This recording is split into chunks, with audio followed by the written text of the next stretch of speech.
We are not here to tell you unrealistic things about heaven and earth. We are not here to tell you things that we cannot do.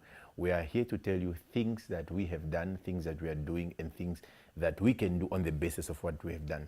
Now, our message is that we are fighting for you. And that's our intention, really. We exist in these things, in this business of politics, not to dress ourselves as a fashion show, but to fight for you. You have seen how we are fighting for you, fighting against corruption. We have seen how we're sharing important information. We've seen how we're leading society with real practical change without getting into power.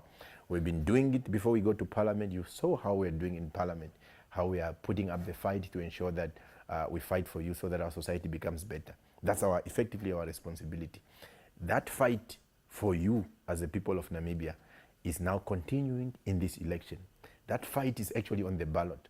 So what are we trying to do? We are trying to ensure and inform you that we need more soldiers. We need more soldiers. As we are fighting in parliament, we need to have somebody who's fighting in Okahao. We need to have somebody who's fighting in Katimamulilo. We need to have somebody who's fighting in Windhoek. We need to have somebody who's fighting in Babesbai. We need to have somebody who's fighting at various constituencies where we are contesting. Because if we don't, we are only fighting in parliament.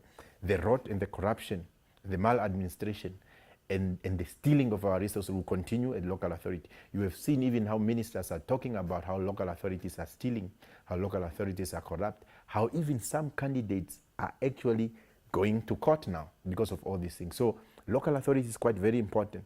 It decides your bread and butter. It decides your electricity. It decides your rate and taxes. It decides whether your dustbin in front of your house is collected or not collected.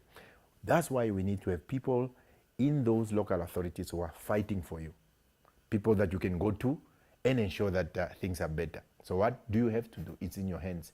You need to vote for those young men and women with talent and energy that are contesting in all those local authorities. You simply just need to look at the red star and vote and ensure that we have more soldiers that are fighting for you. Our message is really simple. We are fighting for you. We just need your vote to continue the fight. Thank you very much.